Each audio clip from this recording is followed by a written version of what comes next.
Mike and Lex here. Hey everyone! How's it going, guys? So tonight we're gonna do something completely new. We're gonna react to the Neal Morse Band, and we're gonna do The Call. So I've never heard the Neal Morse Band. I don't know if I've heard Neal Morse. I've never heard this. Oh, Steve Morse. I'm sorry. Yeah, Steve Morse. I've heard. Who is Steve Morse? Steve Morse is the guitar player for Deep Purple, and he also was a good friend of other guitar players. Okay. Alan Holdsworth. No. There's just a picture of them together, like Alex Lifeson and Alan Holdsworth. There's one picture where he's like Alan is doing a chord, and he's like, "What is he doing?" But I mean, it's kind of funny because Steve Morse is also very, very good. Amazingly good. Okay. So I thought it was the same guy, but no. Neal Morse. Well, this is a request by Dennis. So thank you very much. Dennis has been kind enough. I recognize him since we started doing the reaction videos earlier this year. Yeah. And he's been kind enough to send us emails with a bunch of files of stuff that music that he shared with us, and I think this is probably one that he really wanted us to listen to. So thank you so much for requesting this. Yeah. This is looks like there's a lot of band members. Well, not that many, but there are 5 on the cover. Yeah, and this is live? I don't know. I was trying to figure that out because it says the album is the Neal Morse Band collection. So I hope it's the original version. Just check it. Let's check. Call it. Let's check it. Let's call it. The Call. That's the only version that Spotify has. So I think we're good. Okay. Yeah. And if it's live, I mean, it's not gonna. Yeah. But it just won't have video, so hopefully it's not. Thank you so much. Never heard of Neal Morse or the Neal Morse Band before. Super excited to bring something new to the channel. So thank you very much, Dennis, and thank you everyone who's watching this for taking that leap with us. I love in the comments when you're like, "This was my first time too. I really liked it. I bought the CD." Or sorry. That's okay. So it's about sharing music with each other, and that's what's so special for us. So thank you so much for everyone who's here, and let's get started. Let's do it. Yeah. All right. Okay. Here we go. Leave it all behind you. Time to let it go. Free the chains that bind you. Let your heart go and follow the call.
stop it here for a second.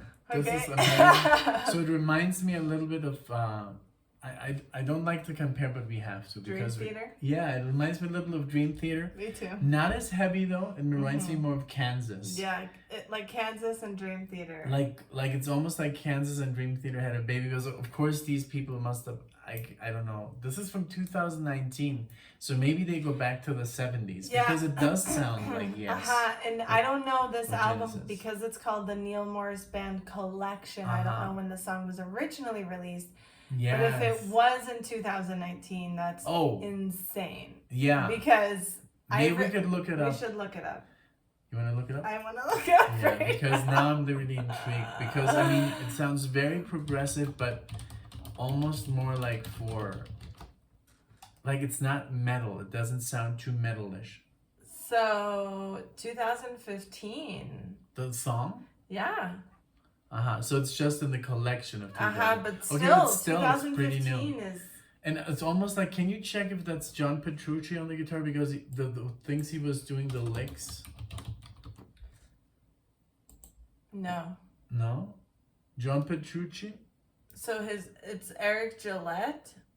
Oh, and his influences Steve are Vai, Petrucci. Satriani, John Petrucci, Eric Johnson. You can really hear it. Yeah. The doodle-doodle-doodle, like the scales that he's doing and the licks. I like the harmonizing vocals. And I love it's very it's progressive, but it's very melodic. It's not progressive that it's like exactly for a non-progressive. It's very easily digestible. Exactly, for a person that doesn't know about prog, this would still be like, oh, it's like rock. Exactly, yeah. You know. I think because if you play it to someone who does not know about prog, like Genesis or Yes, they would be like, oh my god. Which we love. Yeah, of course we do. But just people, we literally know people that don't listen to rock. We know people that don't listen to music. It's crazy. Yeah. I don't even know how they live, but we actually know people that don't listen to rock music. They don't know anything, not even AC/DC or Aerosmith, like stuff that you would know just by being living alive. your life. But it depends so much on where you grew up and everything. Yeah, so. but we know people like that. I mean, just like we didn't know about Genesis or Yes, we know people that don't know about like Dream Theater or Metallica. It's crazy. Yeah. It is crazy. Yeah. Okay, well, I rewound it just a few seconds, so here we go. Thank you.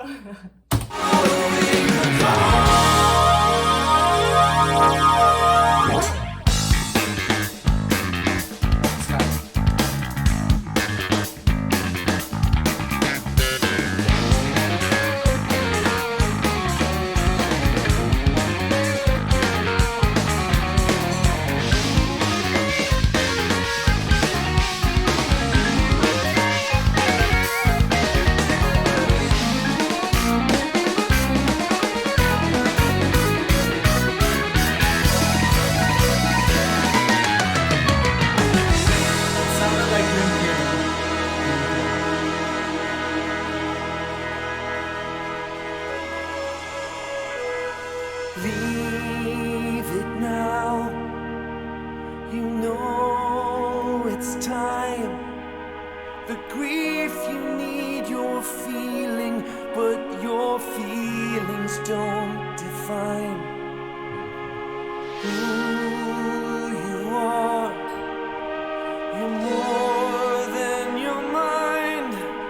So reach for the connection, leaving everything behind.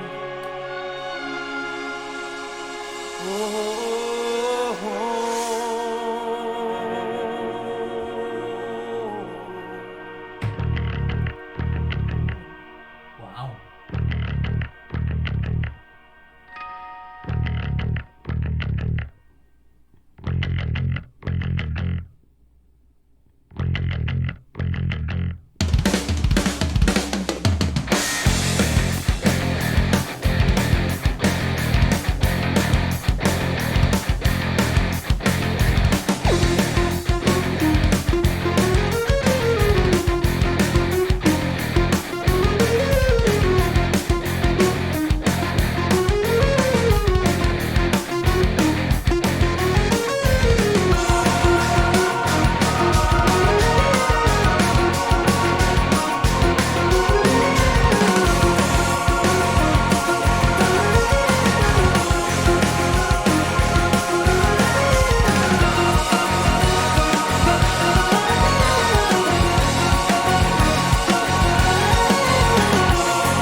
Wow. So should I go first? Go. Yes. Okay. Yeah, okay. So obviously you can hear this is a much more refined, like progressive, like rock, like this. I mean, you can hear that these people obviously have influences like Rush, Yes, Genesis, Pink Floyd, Of course. Dream Theater, Yes. and that's why it sounds very planned out. It's not Yes. it's not very messy. Mm-hmm. Like that's what I love that about Yes. Sometimes in Genesis it's more like messy. Raw. It's raw. This is very refined. It's very planned out. They know exactly what they're gonna do. Very math. It's very Yeah. mathematical, which is very good. I mean, it sounds like Dream Theater. Literally. Yes, it It's does. like Absolutely. there were sections there that it could have been like literally just like taken ripped out of one of their songs. But this is not a negative thing. This is a very positive thing because to play like Dream Theater is insane. Yeah. Right? And to be able to recreate that and still make it original Exactly. is tough. You Yeah. know? I love when he took that solo. I love that there was no distortion in the back, just like Dream Theater. It's more like there were just keyboards and bass, and it was just so you could hear almost like it was almost more like a jazzy kind of like feeling when he took that guitar solo. And then right after that guitar solo, the keyboard solo, just like Dream Theater, the same formula, you know. And there are a lot of like at the end, for example, that section. There's like sections that are like. It's just like when I first heard Dream Theater, I was like, wow, they're playing like 5 different songs. What's going on? So it has that same feel. I'm loving this band. I'm really kind of like sad that I've never heard of them before. But look, it's better late than never. That's what I was thinking throughout the song because I knew this was right up your alley. This is like the kind of stuff that you would listen to a lot. I mean, this when is we the kind of first met, stuff that I listened to when I was like in my 20s, early 20s. Dream Theater. That kind of progressive rock, like IQ, Watchtower, yeah, but Watchtower is more metal. This almost came over like this is not really progressive metal. I mean, it has elements of metal, but it's more prog rock that's very, very well elaborated, and that's why some people like when you compare Dream Theater and Symphony X. Symphony X is very metal. It's much heavier, yeah. Yeah, and Dream Theater is more like could almost call it like a progressive. Like jazzy metal, you know. That's what I felt here. It has it's very out there too. So yeah, this is wonderful. This was a great discovery. Thank you so much, Dennis, and thank you for taking the time, like to actually request this and kind of put it in front of us and say, "Here you go." I'm sure Dennis thought, okay, they've covered Dream Theater. They know what's going on. Yes. So let's see what happens when they listen to this, and it's like I loved it. I mean, there were parts there where I'm like, wow, this is amazing. Me too, absolutely. And this definitely deserves like a second and a third and a fourth listen to really break it down. And I can only imagine listening to a full album. It must be filled with just greats, you know? Yes. I'm actually looking right now. I just want to see what albums they have, how long they go back to. It looks like there's only 2 on Spotify. Oh, that's kind of sad. That's it could crazy. be, a lot of things on Spotify aren't available, so it's really just not a good place to get information. But we'll definitely be doing more research. Yeah, we'll do more research. I just wanted to see, but you can tell us in the comment section if you're from the 70s or 80s. But yeah, and it seems like they have 2 keyboard players on the cover, but maybe I'm wrong, Yeah. So, but this was definitely amazing. Thank you. It did bring back flavors of Kansas to me, Dream Theater, and just like older bands, but just refined, and new. I agree, and I loved the keyboards in here. That bass, like after when we came back from the pause, that bass was so cool, and it made me think of shout out to Davey 504. Oh yeah. Yeah. So that was really, really cool. Because we just watched that AV504 video before recording today, and it was really funny. And the guy's hilarious. So yeah, shout out to AV504. Awesome. But that's very, very cool. Very cool. Thank you, Dennis. Thank you, everyone, for watching this. Again, we love it when people tell us if they haven't heard this before, what their thoughts were. If you're going to check out more of them, please share with us below. Right now reading all of the comments or as many as we can. So feel free to engage, and thank you so much for being here. We hope to see everyone in the next video. Thank you guys. Take Bye. care. Bye.